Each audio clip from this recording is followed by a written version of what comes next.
Hello everyone, welcome back to my YouTube channel.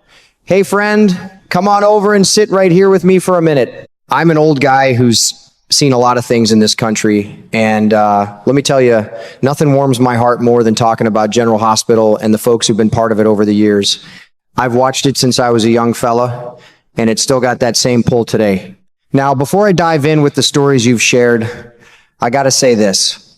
When you told me about the characters and the plot twists you've been following, my eyes lit up like it was yesterday, all over again. It's like those scenes from the show are still fresh in my memory, and I can't help but smile thinking about how real and heartwarming they feel. I'll never forget the first time I tuned in back in the day. Those days when the hospital was buzzing with excitement and you could just feel the love and drama in the air. It was like stepping into a little slice of life in Port Charles, and I've been hooked ever since.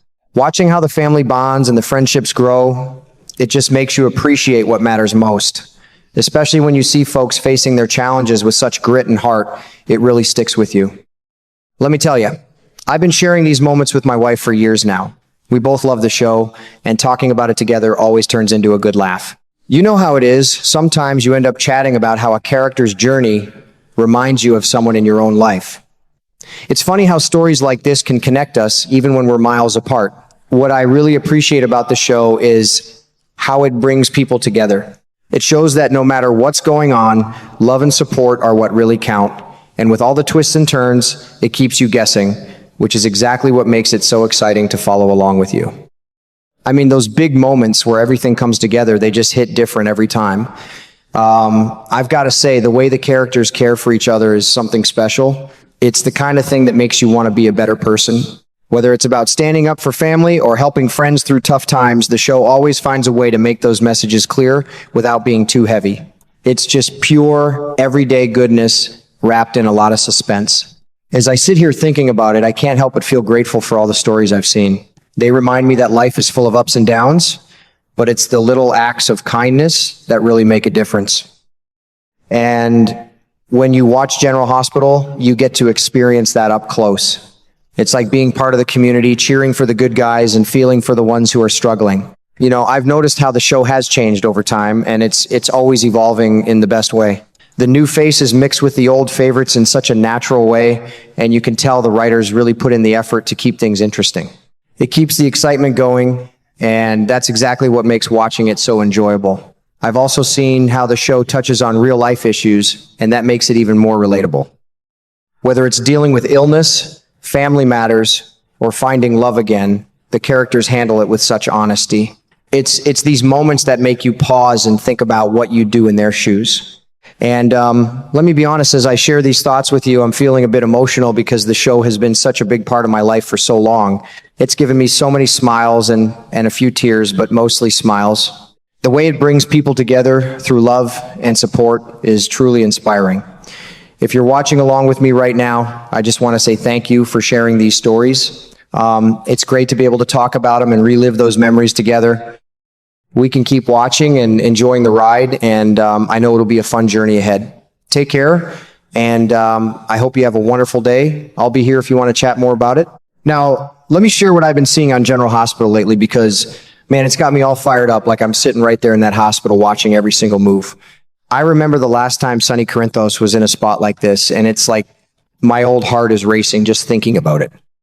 Jen Sidwell, that slick fella with the temper, is luring around, mad as a hornet because Sonny and Laura Collins used Lucas Jones to get a hold of some photos and a tape that could have put the squeeze on Sonny and Laura real good. Lucas, that sneaky dog, actually stole the stuff, and then Sonny had to burn every bit of it to keep the blackmail from working. So now Sidwell's lost his whole advantage, and he even got himself caught by the cops before he could run off clean. But don't you go thinking that's the end of it, my friend, because Sidwell ain't the kind of man who just takes a lick and moves on. No, sir, he'll be plotting something sneaky, maybe even trying to take Sonny out one of these days, just like old Marco Rios wanted to do before. It's got my blood boiling thinking about how the good guys keep getting tangled up in trouble, but it's also showing us that family and friends always find a way to stand together when the chips are down. Them little moments of support in the show, they make you feel like you're part of the family, and that's what keeps me coming back for more every single day. I have to tell you, the more I think about Sidwell's recent disappearance, the less I believe it's some random coincidence. In fact, if there's one thing I've learned after watching years and years of drama unfold in Port Charles, it's that the quiet moments are often the most dangerous ones. When a man like Sidwell suddenly slips into the shadows, I don't relax. I start paying even closer attention. That's why I can't help wondering if Sidwell is already making moves behind the scenes. Maybe he's keeping Sonny under surveillance. Maybe he's gathering information. Or maybe he's doing what powerful and angry men often do, letting someone else handle the dirty work while he stays out of sight. As we say here in America, revenge is a dish best served cold. And Sidwell strikes me as the kind of man who would take his time if he believed it would make the final blow even more painful.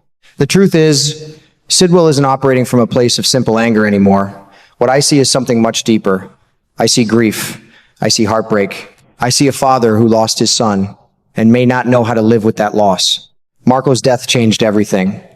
Ever since then, it feels like Sidwell has been carrying around a wound that refuses to heal. What makes the situation even more troubling is that Marco wasn't exactly encouraging peace before his death.